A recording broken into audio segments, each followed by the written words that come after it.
shining cherry tree? The Sakura Lumina are unique to 𝐜𝐴.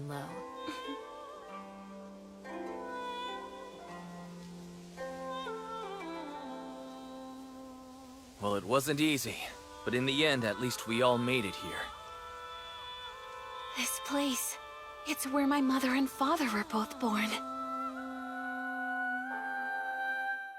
What's going on, my friends? The Rising of the Shield Hero Season 4, Episode 6.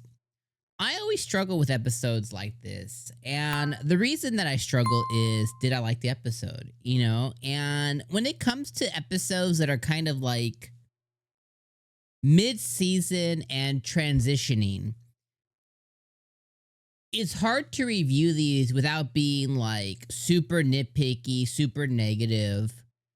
Because at the end of the day, you know, when I think about this episode, really the thing that matters is the moment that Naofumi and Raphtalia get sucked into the whirlpool, right? And that happens at minute 18, okay? So just for context, 18 minutes in, they get sucked into the whirlpool and they find out that the white dragon, I think it was, the white dragon or the whatever dragon, the protector barrier or whatever, has kind of set them up on a trajectory to restore the barrier and get them to 𝐜𝐴, and they finally arrive and stuff. That information and those scenes are what really matter.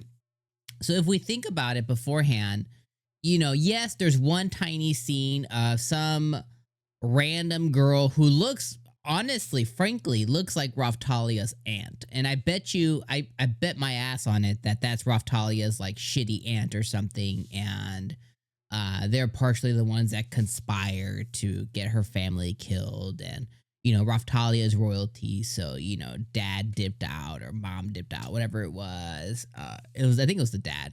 You know, dad dipped out to marry who he loves. You know what I mean? Like, so there's that little scene, right? Now, the rest of it, you can sum up that it was still useful. You know what I mean? Like, but really, it was them meeting with the Queen of Melromark at the beginning of the episode. And I'm talking like the first, like, 90 seconds of the episode, right? Is you have Atla, you know, we find out that, okay, Trash, which is the former king, his sister is Atla, and I forget what the hell the kid's name is. Doesn't matter. Atla's the only one that matters to me. Fezzen, whatever. I don't know. But, you know, Atla's dad, or no, sorry, Atla's mom was the former king's sister. So that's why he has such a soft spot for the kids. And that's why he has such a big tie to them, is his sister was their mom. And he's their legit paternal uncle. So he has a lot of love and care and regret and, you know, feelings about these kids, right? And he wants to take care of them, and Atla feels some kind of specialness towards him, right? So they make him food. And Melromark, the queen, you know, talks about, okay, y'all are off the 𝐜𝐴. I'm going to set you guys up. Then the rest of the episode is just Naofumi in his village, and, you know, just set up. It was all just set up, right? You know, the blacksmith is crazy. The one kid who talks about being the best, strongest man is actually a girl, because of course they are for whatever reason. Not needed, but I guess he's a cute little girl, which is cool. You know, we see one scene in the episode where, you know, he's kind of giving out orders to everybody. And, you know, talking about what their role is going to end up being. And, you know, you protect the village, you come with me, whatever, you know, which I think is cool.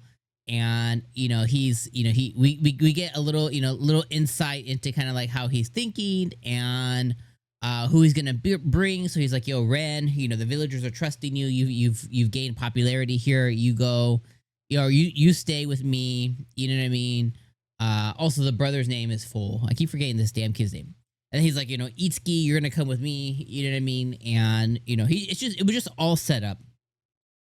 It was just all set up. There was one funny moment where, you know, Motoyasu continues his reign on the land, and we see him take out, you know, some of the 𝐜𝐴 spies or assassins or whatever. He just blows them up, which I think was really effing funny.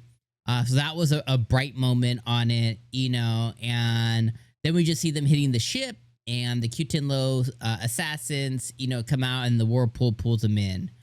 So it's hard because, I feel like if I were to really just summarize like the whole entire episode and go bop, bop, bop, bop, bop, you'd be like, oh, wow, so much happened this episode. And is it true? Yes, we can mark that. Yes, it's true. But was it like entertaining and like, oh my God, this was such a great episode to watch? The answer to that for me is no. Really, the only thing that really mattered to me was that little part. Got something on my shirt. In the beginning of the episode, with the former king and whatever. Again, that's like a 30-second thing. The Motoyasu stuff, which I thought was just really funny. And then the ending part, which is them getting sucked into the whirlpool. Those are like the entertaining parts. The stuff in the middle, like, yes, 𝐜𝐴 is trying to kill them. Yes, they're going to fend off more assassins or whatever. Like, yes. You know what I mean? So, again, these episodes are hard because I don't want to be a negative a-hole about it. But at the same time, I'm not here to just come and like, I love Shield Hero. Don't get me wrong. I love Shield Hero. But I'm not going to glaze every episode if it's not deserving of it. When I don't think this episode was. I think there was, a few contextual things that happen, which, definitely provide more insight and more context to what's coming and what's going on. It's definitely transitioning us from what happened to what's going to happen. It definitely set up, some little Easter nougats of, Raphtalia and her stuff. Some nougats about Atla and Foal, about their ties to the current or former king of Malremark, whatever. Like, it's doing stuff. And I definitely commend it for it. But this is one of those episodes that, for me, and there's a lot of episodes like this in Shield Hero in general, where it's totally fine and serviceable, and you won't even blink if we were watching all 12 or 13 episodes all at once, right? If you're just binging this all at once, it's all a continuous story, and you won't really harp on 1 or 2 or 3 context transitional filler episodes because you're watching all at once, so it's all one continuous story. But when you gotta sit here and you waited a week to watch an episode and you gotta wait a week to watch the next episode, that's where I think, it becomes a thing where you have to mention, like, meh, you know what I mean? Like, so that's always what ends up happening with a lot of these seasonal anime. And even though Shield Hero, I think, is one of the better ones, hey, we're 4 seasons in. I love Shield Hero. I think as a package, it's going to be fantastic. But then, as individually is what it is. So I think episode 6 was a total 6 out of 10 episode. It was totally fine, on the fine, good, great, amazing masterpiece scale. It was totally fine, serviceable, good context episode. But as far as like, was I like entertained, amazed? No. But I probably will be next week, And Atla, frankly, Atla was only on screen for like, 60 seconds as in the beginning. And then when she yelled to go and let her go with Naofumi, which I thought was really cute. So again, good stuff. Let me know what you guys think in the comments below. I know I get harsh sometimes, but I gotta be real. Peace.